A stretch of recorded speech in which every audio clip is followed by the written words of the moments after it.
Assalamualaikum warahmatullahi wabarakatuh. Sampurasun, salam someah. Halo adik Cianjur yang sudah bergabung di live Instagram RSUD Sayang dan yang sedang menonton tentunya. Kumaha damang, semoga dimanapun dan kapanpun selalu sehat. Senang sekali rasanya hari ini saya Grisela Dita ditemani kembali bersama Dokter Endi Pramudia. Endi Pramudia, SPM ya. Beliau adalah dokter spesialis mata. Kayaknya udah sering banget, nggak sering sih. Baru berapa kali? 4 kali. Baru 4 kali. Tapi nggak apa-apa ya. Jadi udah nggak asing sebenarnya. Kali ini kita akan membahas mengenai tindakan apa dok? Vakomulsifikasi. Vakomulsifikasi pada pasien katarak. Benar. Jadi boleh untuk wargi Cianjur yang punya pertanyaan terkait itu, khususnya tentang katarak ya dok. Silakan tuliskan di kolom komentar karena akan dijawab langsung sama dokternya. Oke, wargi Cianjur. Dokter apa kabar? Alhamdulillah sehat. Sehat ya, kalau ngeliat dokter tuh selalu seger gitu, selalu positif vibes banget juga gitu.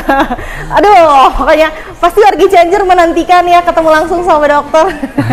Silahkan langsung saja datang ke poliklinik mata. Boleh banget. Oke, sehat ya dok? Alhamdulillah sehat. Oke, kali ini kita akan membahas mengenai Veko tadi ya. Iya betul. Ya, Veko pada katarak. Tapi mungkin sebelum ketindakannya itu tadi, kita akan membahas sedikit, walaupun kita udah pernah bahas sebelumnya sama dokter juga tentang katarak. Tapi nggak apa-apa, kita ingetin lagi wargi Cianjur. Sebetulnya mungkin masih banyak yang belum paham juga tentang katarak itu sendiri seperti apa gitu ya. Jadi boleh duduk dijelasin lagi nih katarak itu seperti apa. Oke, sebenarnya katarak itu sendiri sih akan suatu penyakit ya, penyakit yang dia itu efeknya akan bikin, paling utamanya bikin buram ya, buram, penglihatan berkabut kayak gitu, terus bahkan kontras warna juga berkurang. Itu biasanya pada umumnya terjadi karena proses terjadinya bertambahnya usia aja gitu, karena memang fungsi organ lensa yang di dalam mata itu berkurang fungsinya, jadi kurang bisa mempertahankan kejernihannya, jadi terjadilah katarak ini atau keruh gitu si lensanya. Jadi harus satu-satunya pengobatan dengan cara dikeluarkan si lensanya, kita ganti ya lensanya gitu. Nah, memang kesannya sih zaman sekarang ya, masyarakat kan banyak ya yang pada tahu nih obat ini, obat itu, obat segala macam bisa menyembuhkan katarak. Hoax ya. Itu hoax. Pergi Cianjur. Kemarin saya baru dapat nih kabar yang saya lihat sendiri gitu ya. Kan sekarang gampang ya kita lihat dari TikTok, dari YouTube, dari Instagram. Banyak juga loh ternyata yang memang antusias terhadap penjualan obat-obatan yang kita belum tahu nih apakah memang bagus. Dan pas saya tanya harganya, mahal loh, di atas 500.000. Gila kata saya. Iya. Saya kaget dong gitu kan. Terus pas saya coba baca, saya ikutin aja dong gitu kan. Saya nggak komen sih, cuman saya ikut baca aja. Ternyata banyak masyarakat yang antusias. Makanya saya juga kaget apakah memang ini, ya mungkin kita harus edukasi bareng-bareng ya ke masyarakat juga, bahwa memang untuk katarak sejauh ini di seluruh dunia, di seluruh Indonesia, bahkan di seluruh dunia ya, satu-satunya cara untuk mengobati katarak ya dengan cara dibersihkan gitu, atau memang kalau kata orang-orang sih memang dioperasi. Betul dioperasi, cuman operasi kecil kok. Operasi kecil dong? Operasi kecil ya, tapi mungkin warga Cianjur kalau misalnya udah ngedengar soal operasi itu memang bawaannya tuh takut. Bener. Karena kamar operasi gitu. Padahal sebetulnya enggak ya dok? Enggak sebenarnya. Berapa lama sebetulnya? Kalau misalnya kita sih paling cepat bisa 4 menit, 5 menit lah. Dengerin warga Cianjur, gak berjam-jam loh ternyata. Hanya 4 menit aja, 4 menit, 5 menit gitu itu ya. Paling cepat. Paling lama mungkin kalau misalkan ada faktor penyulit dan segala macam mungkin 20 menit lah. Tenang aja pokoknya. Jadi memang ya saya juga nggak tahu ya, mungkin karena memang efek sinetron segala macam kali ya. Jadi waduh kaget banget nih kalau operasi tuh gimana, takut ya gitu. Tapi nyatanya tenang aja, kalau misalkan operasi katarak adalah operasi kecil. Jadi utamanya ya yang kita bahas hari ini, tentang tema hari ini tentang tindakan Veko ini. Betul. Memang kalau misalkan untuk tindakan operasi katarak itu sendiri memang ada berbagai macam teknik tindakan ya sebenarnya. Itu tergantung dokternya dan tergantung masyarakatnya memang mau yang mana kayak gitu. Boleh memilih, boleh kayak gitu. Cuman yang harus saya tekankan adalah beberapa teknik itu tidak ada yang lebih superior, atau maksud saya itu tidak ada yang lebih baik. Hasilnya akan sama baik aja, semuanya akan sama baik. gitu. Nah, untuk tindakan Veko ini atau biasanya masyarakat sih pada taunya sih ini tindakan laser ya. Laser betul. Kalau misalkan masyarakat tuh pada taunya, "Dok, saya ingin di laser." Ya ini, tindakan Veko ini biasanya kita sebut ya. Nah, kenapa disebut laser ya? Karena memang yang tadi saya bilang, tindakan Veko ini tuh tidak mengeluarkan atau bahkan tidak berdarah gitu ya. Enggak berdarah. Dok. Karena memang jadi ibaratnya apa ya? Kayak kita sedot si kataraknya di dalam mata gitu. Terus lukanya juga luka kecil. Lukanya luka kecil, Pak. Nggak sampai, lukanya nggak sampai 3 mili lah. Oh, Lukanya nggak sampai 3 mili, jadi nggak perlu dijahit gitu. Terus nggak perlu dijahit. Nggak berdarah juga, waktu penyembuhannya juga relatif lebih singkat. Mungkin di bawah 1 minggu insya Allah ya gitu. Udah ini ya Dok. Cuman memang semua operasi katarak baik yang manual dan juga tindakan Veko atau laser ini itu biasanya kalau misalkan memang penyakitnya hanya katarak saja, insya Allah sih 1 hari setelah operasi katarak juga bisa langsung jelas kok. Oh, udah bisa langsung jelas melihat gitu Dok? Iya gitu. Oh gitu. Betul. Cuman ya lagi-lagi kita garis bawahi bahwa memang tindakan Vako atau tindakan laser ini tidak lebih superior atau tidak lebih baik dibandingin tindakan yang manual kayak gitu. Betul. Cuman memang dia kelebihannya cuma lebih cepat karena memang tadi kita nggak jahit gitu ya. Terus memang luka operasinya juga lebih dikit. Jadi ibaratnya kayak cuma disedot aja lah gitu, dibersihin aja. Gitu. Betul gitu. Jadi nggak usah khawatir. Warga Cianjur ya. Dan di sini tentunya sudah ada dong Dok? Udah ada. Nah ini juga kenapa kita bahas ini juga. Nah, itu dia. Kita bersyukur juga ya warga Cianjur juga sekarang bolehlah datang ke RSUD Sayang Cianjur ya. Sekarang kita di sini udah bisa melakukan tindakan vakoemulsifikasi aja atau tindakan laser ini. Itu satu kenapa kita bahas tema ini juga sekarang kayak gitu. Dan juga memang masyarakat yang saya kaget juga ya, ternyata masyarakat Cianjur juga sejauh ini ya ternyata banyak loh yang memang kataraknya udah tebel-tebel banget. Oh gitu dong. Saya kaget juga, saya kira kan Cianjur kan ya udah kota lah gitu dong. Harusnya sih awareness tentang katarak ini udah paham gitu ya. Tapi ternyata pas saya lihat loh banyak loh warga Cianjur yang memang kataraknya sampai tebel, nunggu sampai tebel banget baru mau dioperasi kayak gitu. Makanya ya udah kita bahas tema ini lagi ya, katarak dan juga tindakan Veko ini. Jadi nggak usah khawatir mau kataraknya masih tipis, mau kataraknya sudah tebal, boleh kita bisa melakukan tindakan Veko pada tipe katarak yang mana aja gitu. Oke Dok. Tapi kalau misalnya sudah operasi kemudian bisa timbul kembali nggak sih Dok katarak itu? Sebenarnya kalau misalkan intinya kan si katarak itu terjadi karena memang lensa mata kita itu terjadi kekeruhan. Nah, tindakan operasi katarak atau kita bersihkan katarak ini itu kita mengambil lensa matanya kita ganti lensa tanam. Harusnya tidak akan terjadi katarak lagi, cuman masih bisa terjadi juga. Tapi itu tindakannya nggak akan dioperasi lagi, cuma di laser aja kalau misalnya memang terjadi lagi. Jadi nggak usah khawatir kok. Terus tindakannya kebanyakan ya pasien-pasien yang selama ini sudah saya lakukan tindakan Veko itu pada kaget, "Dok udah selesai nih operasinya." Udah, kita cuma ngobrol aja kok gitu, nggak operasi. Emang pasiennya sadar Dok? Sadar. Bentar. Ngobrol. Jadi ternyata operasi katarak itu pasiennya sadar Dok? Kita sambil ngobrol, dia operasi juga, tiba-tiba udah beres gitu. Jadi nggak usah khawatir. Kebanyakan ya memang dari 100% atau total jumlah pasien yang saya sudah operasi sih ya karena memang kan kebanyakan pasien-pasien katarak itu terjadi pada usia yang pada umumnya ya, katarak pada umumnya itu terjadi pada usia-usia yang memang relatif sudah di atas 50-an, di atas 60-an, betul gitu.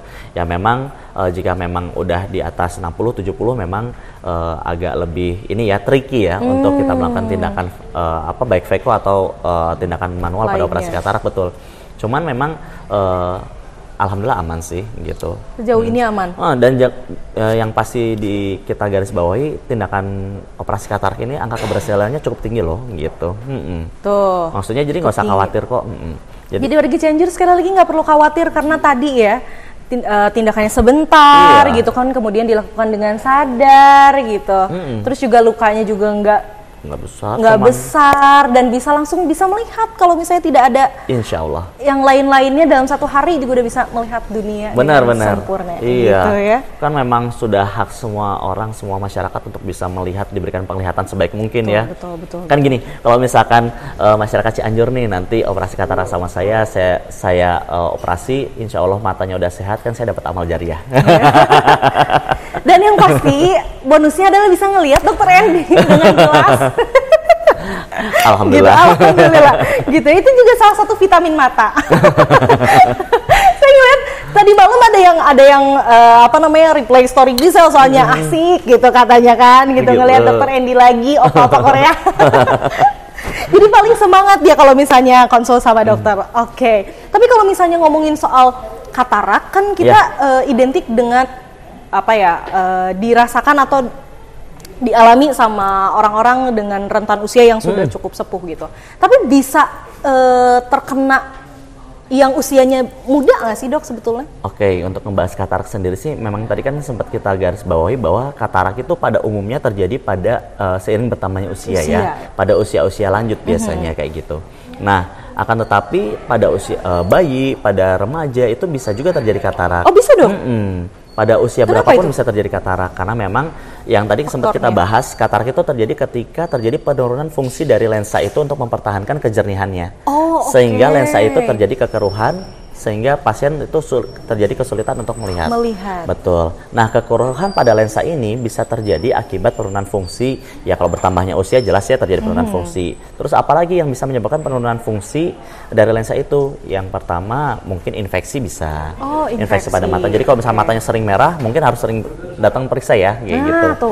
Terus yang kedua, misalkan pernah terbentur atau terpukul matanya bisa juga terjadi. Cuman tidak semuanya. Jadi ada faktor benturan atau trauma yang bisa langsung menyebabkan terjadinya katarak ini. Betul. Nah, kalau misalnya bayi, biasanya kalau misalnya ada bayi itu sendiri akibat dari infeksi ya. Itu berhubungan sama infeksi congenital rubella syndrome kayak gitu pada bayi biasanya.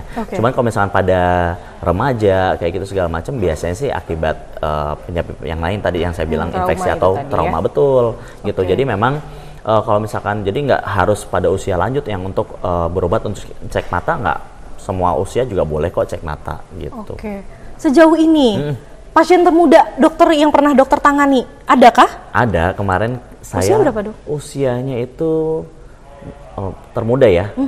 Kalau termuda 16 tahun pernah. 16 tahun dok, katarak. Karena kenapa dok? Kalau saya lihat sih karena dia tuh pernah jatuh dari motor katanya.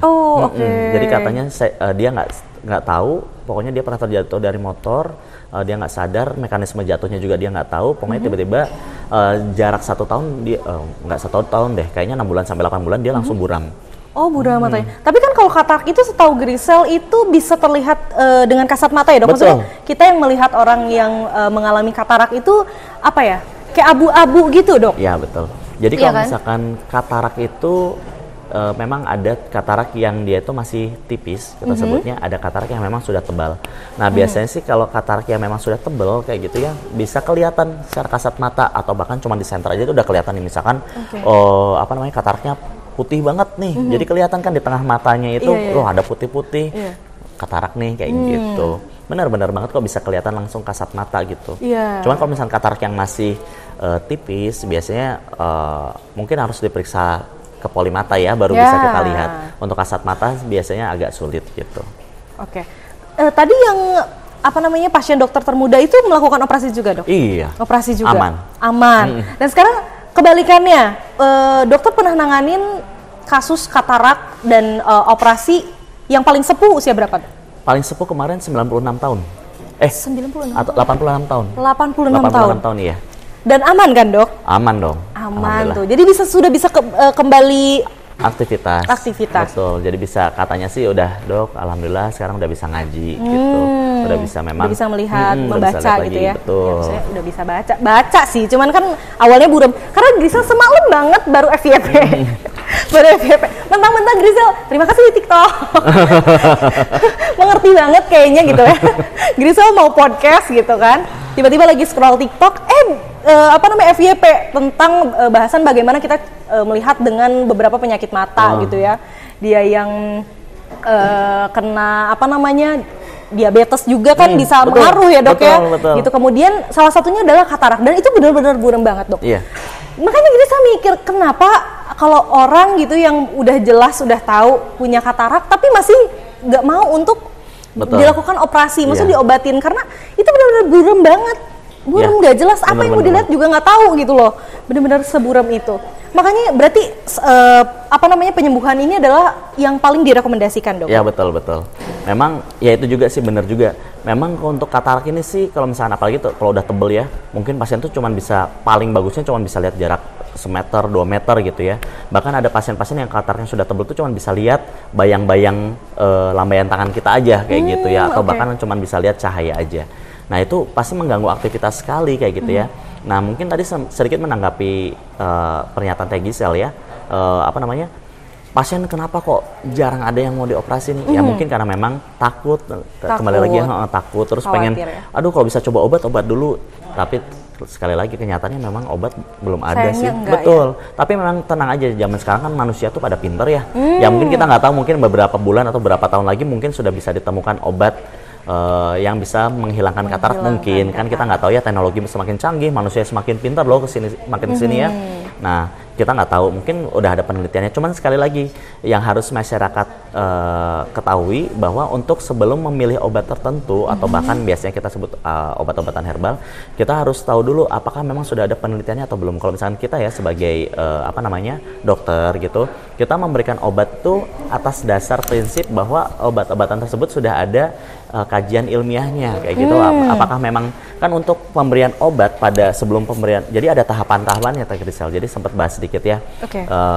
Jadi untuk obat-obatan itu sebelum diberikan ke masyarakat kita harus melakukan testing atau melakukan penelitian dulu ya gitu. Yang pertama harus kita ke hewan dulu gitu sebelum ke manusia. Nah itu makanya kalau misalkan memang obat tersebut sudah dilakukan penelitian dan memang sudah ada kajian ilmiahnya, mah nggak saja boleh kayak gitu. Cuman kenyataannya sejauh ini kan obat-obatan yang memang bisa menghilangkan glaukoma, katarak, mata minus, aduh nggak ada ya, hoax semua itu ya. Gitu takutnya kasihan masyarakatnya. Saya bukannya mau promosi diri saya, enggak gitu mah enggak. Itu sekali lagi kembali lagi ke masyarakat mau percaya atau enggak ya gitu ya, itu mah enggak haknya masyarakat gitu. Cuman saya sebagai yang memang sebagai dokter mata gitu ya, memberitahu sejauh ini sih dari kajian ilmiahnya belum ada obat-obatan yang bisa menghilangkan mata minus gitu ya, kemudian katarak kayak gitu belum ada gitu. Jadi ya mohon maaf sekali lagi saya harus bilang itu sementara ini sih masih hoax ya kayak gitu untuk obat-obatan tersebut gitu Teh. Iya, nah jadi memang kalau misalnya medis itu tentu saja sudah dilakukan serangkaian penelitian terlebih dahulu dok. Jadi nggak mungkin kalau misalnya membahayakan gitu ya.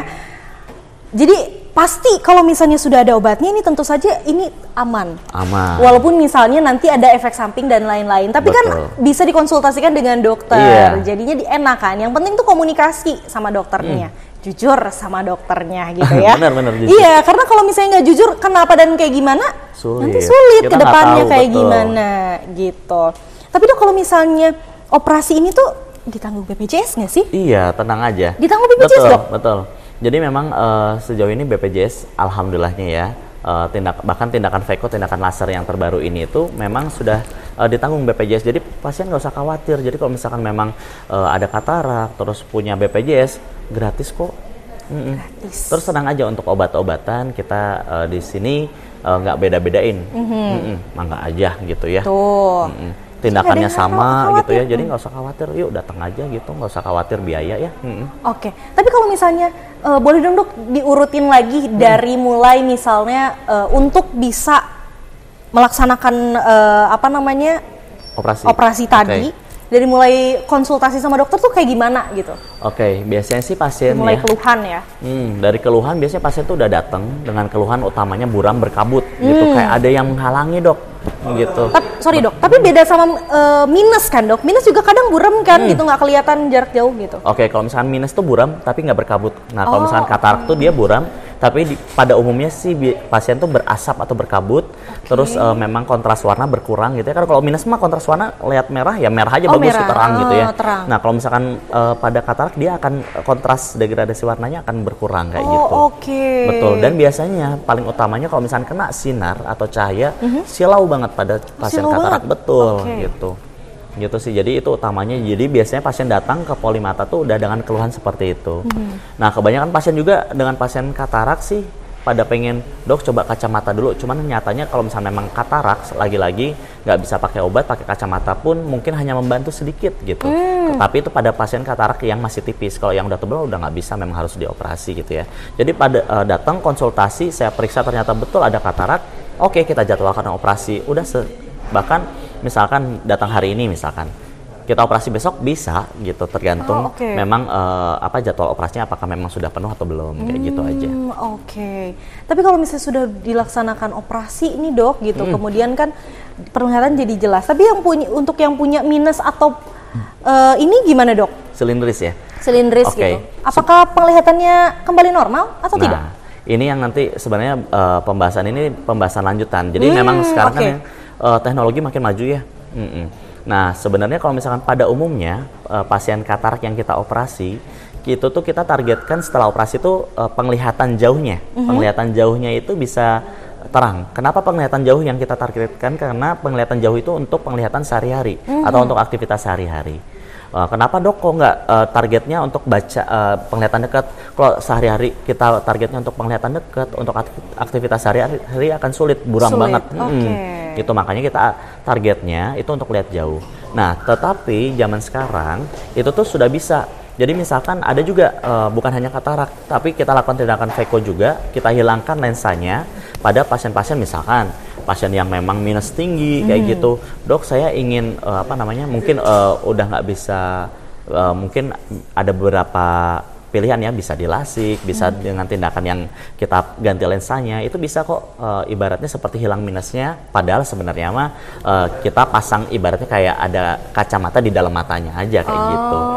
Tapi tindakannya atau caranya sama kayak tindakan operasi katarak kayak gitu. Dok, katarak tuh sebetulnya bisa dihindari nggak sih? Kalau misalkan katarak dihindarin sih sebenarnya enggak ya, gitu. Karena yang tadi lagi saya bilang katarak itu terjadi karena penurunan fungsi dari lensa. Jadi seiring bertambahnya usia pasti kan akan terjadi penurunan fungsi. Cuman masing-masing orang beda gitu. Nah itu dia, masing-masing orang kondisinya beda. Betul. Ya dok ya. Ada yang usia 50 tahun itu dia memang kataraknya udah tebal. Tapi bahkan kemarin ada saya pasien usia 70-an tahun itu masih bagus kataraknya. Ada katarak, cuman masih tipis banget. Jadi saya nggak saran operasi, bahkan kita berikan kacamata aja. Tapi berarti nggak ada yang bisa mengurangi katarak itu sendiri selain operasi ya? Nggak bisa. Ada obat, tapi itu biasanya sih untuk membantu menghambat biar kataraknya tidak semakin bertambah tebal kayak gitu. Jadi ada obatnya untuk menghambat aja. Tapi kalau misalnya udah tebal itu tetap nggak bisa ya? Gitu. Jadi kalau misalnya memang masih tipis ya biasanya saya suka kasih obat tersebut buat menghambat biar kataraknya nggak tambah tebal. Misalkan pada pasien-pasien nih katarak masih tipis, saya masih ingin kacamata masih bagus kok. Ya buat apa kita operasi juga ya sebenarnya kalau misalnya pakai kacamata masih bagus. Jadi kita berikan kacamata dengan obat-obatan biar menghambat biar kataraknya nggak tambah tebal. Gitu aja. Seperti itu. Tapi tetap harus dilaksanakan serangkaian pemeriksaan. Betul. Dan konsultasi bersama dokter ya. Nggak boleh misalnya, dok saya mau minta obat aja. Nggak bisa gitu, tetap harus diperiksa dulu. Lihat dulu, dipegang dulu sama dokter. Iya dipegang. Ada ya alatnya dok ya? Ada alatnya untuk periksanya.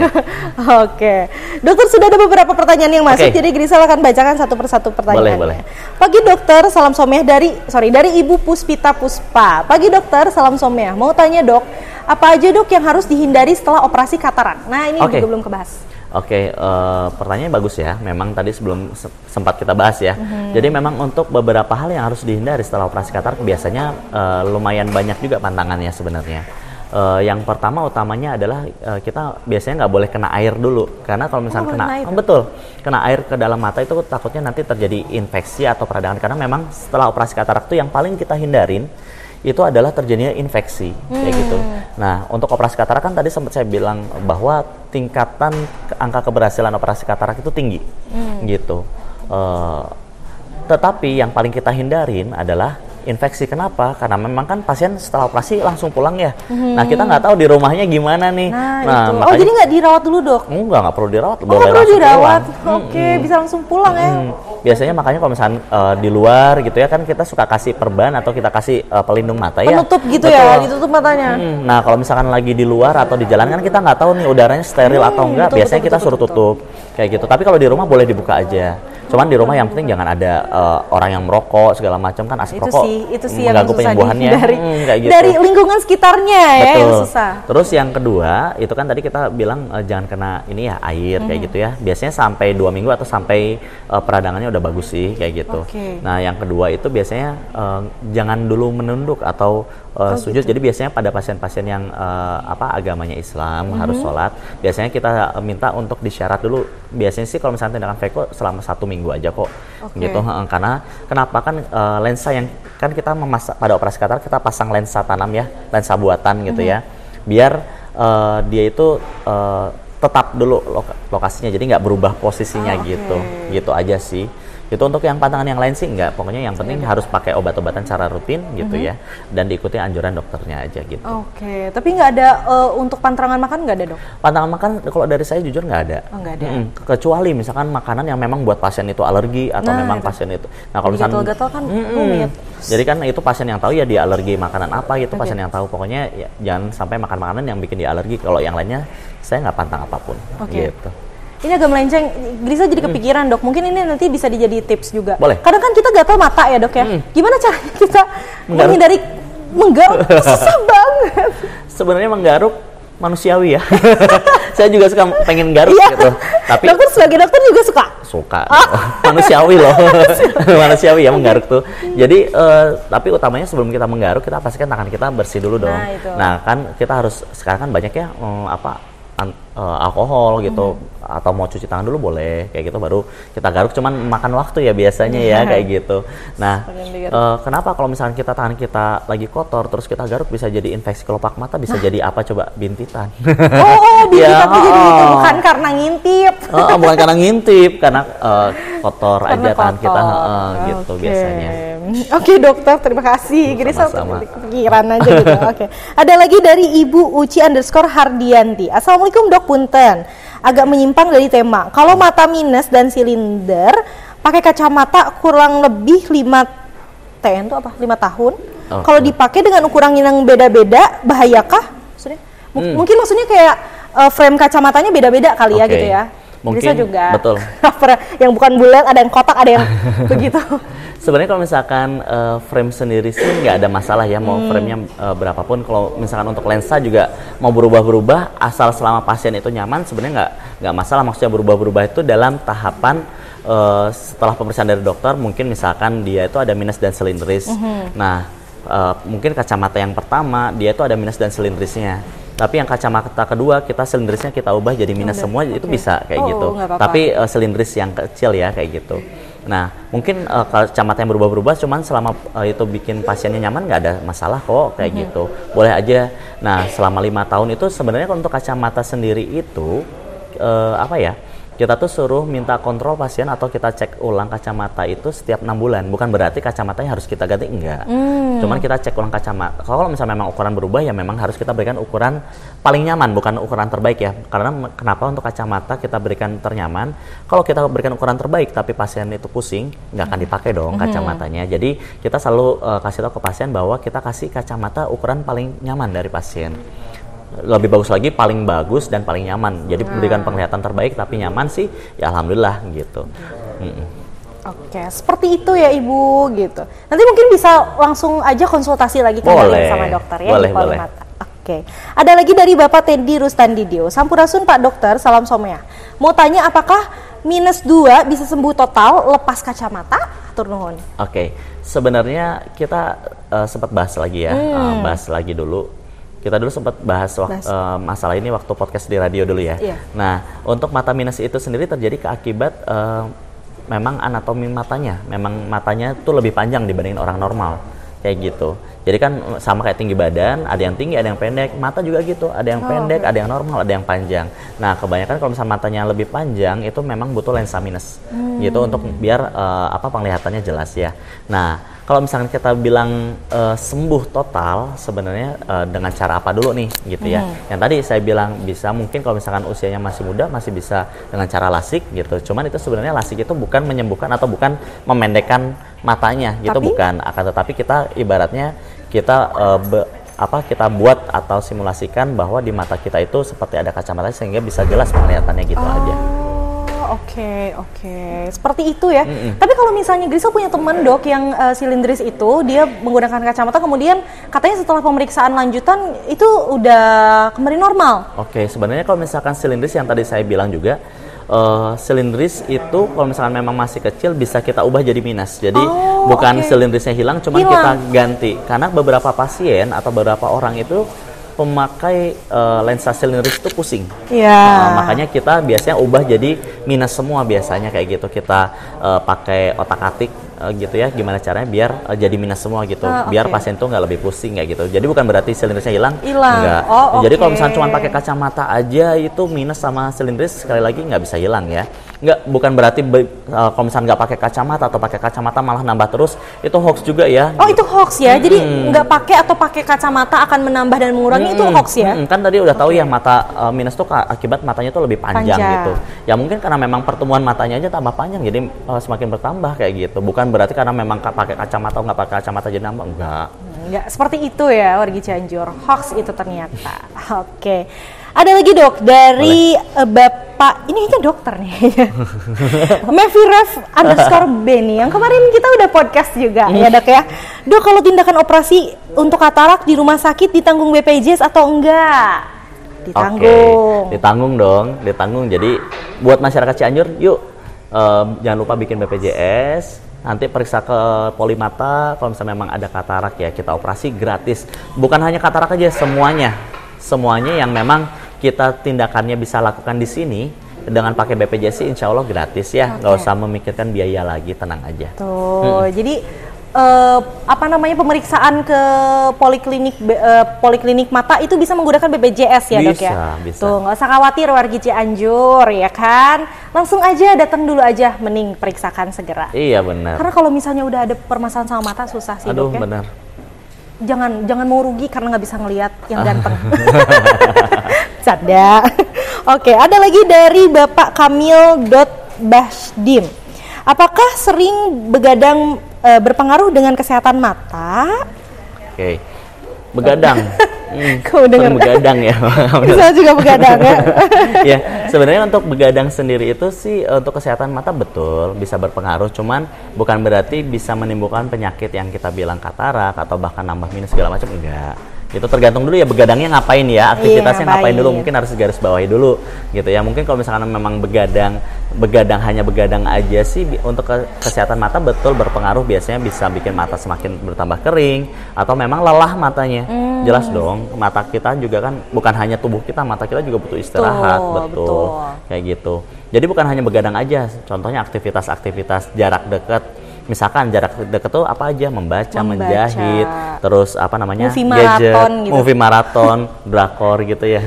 Gitu harus istirahat mata juga, tapi jangan khawatir istirahat mata cuman bentar kok.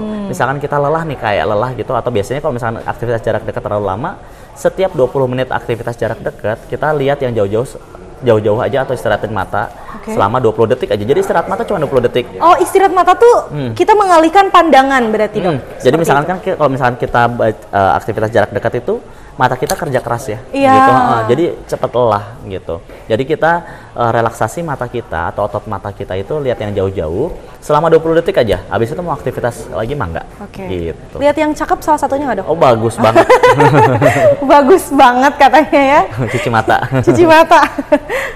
Gitu. Oke. Jadi cara mengistirahatkan mata itu tadi kata dokter ya.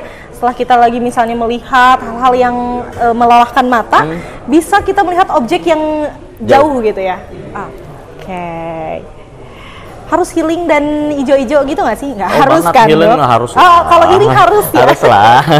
Tapi nggak saat itu juga kalau Oh, misalnya nggak saat kalian itu. lagi baca, tiba-tiba aduh aku healing deh ke Bali. Lagi di kantor, Rumit. pas saya kata dokter Andy harus Harus healing. Bahaya juga. Nanti alasannya kata dokter ini harus melihat objek-objek yang jauh, sedangkan yang jauh yang saya inginkan adalah Bali. Bahaya. Itu repot ya. Oke, ada lagi dok satu pertanyaan terakhir ya warga Cianjur dari Bapak Aditya.gelar. Pagi dok, apa risiko operasi katarak dan setelah operasi apakah kembali normal? Oke. Jadi untuk resiko operasi katarak sih memang betul, belum sempat kita bahas juga.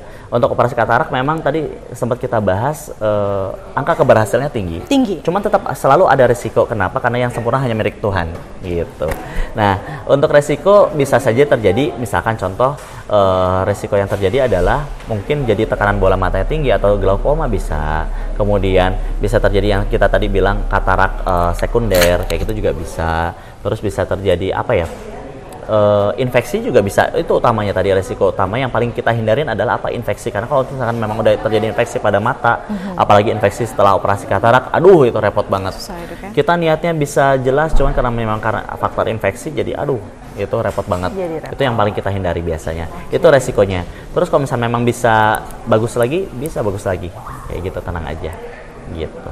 Nggak perlu khawatir gitu ya. Tapi memang ini diperlukan kerja keras juga dari pasien itu sendiri. Kalau misalnya dokternya sudah bekerja dengan keras, sudah totalitas mengobati, tapi kalau misalnya pasiennya tetap bandel kayak tadi gitu ya, yang dihindari nanti setelah operasi misalnya nggak boleh dulu melihat, atau misalnya nggak boleh hindari asap rokok, nggak boleh kena air, itu nggak dilakukan kan jadinya repot tadi kata dokter ya. Atau risikonya akan semakin harus bahaya. Saling kerjasama antara dokter dan pasien gitu. Gitu, wargi Cianjur. Oke dokter, terima kasih. Sama-sama Teh. Ternyata banyak banget pertanyaannya. Mungkin nanti kalau misalnya wargi Cianjur ada yang belum kejawab pertanyaannya, bisa langsung DM aja, atau bisa langsung DM juga dokter Andy. Boleh. Atau nanti kita akan tanyakan langsung melalui konten yang ada di Instagram kita juga. Boleh banget. Sekali lagi terima kasih banyak dokter Teh. sudah berkenan kali ini ngobrol-ngobrol lagi dan lagi sama Grisel. Semoga dokter nggak bosan ya untuk menyapa wargi Cianjur di podcast dokter kita. Semoga dokter juga sehat selalu. Amin. Dan lancar dalam melakukan segala aktivitasnya. Amin. Terima kasih untuk wargi Cianjur yang sudah bergabung di live Instagram RSUD Sayang dan yang setia menonton. Semoga dimanapun dan kapanpun selalu sehat. Jangan lupa untuk wargi Cianjur yang merasa ada masalah nih di badan ini, silakan segeralah memeriksakan kesehatan kalian ke RSUD Sayang Kabupaten Cianjur, karena ada banyak sekali pelayanan yang kami miliki. Sekali lagi terima kasih banyak. Jangan lupa follow Instagram, TikTok, Facebook RSUD Sayang Kabupaten Cianjur, dan jangan lupa like, comment, subscribe, dan share sebanyak-banyaknya video di YouTube kami karena akan sangat bermanfaat. Saya Grisela Dita bersama dengan Dokter Andy Pramudia. Kami berdua pamit undur diri. Terima kasih. Wassalamualaikum warahmatullahi wabarakatuh. Salam somnya.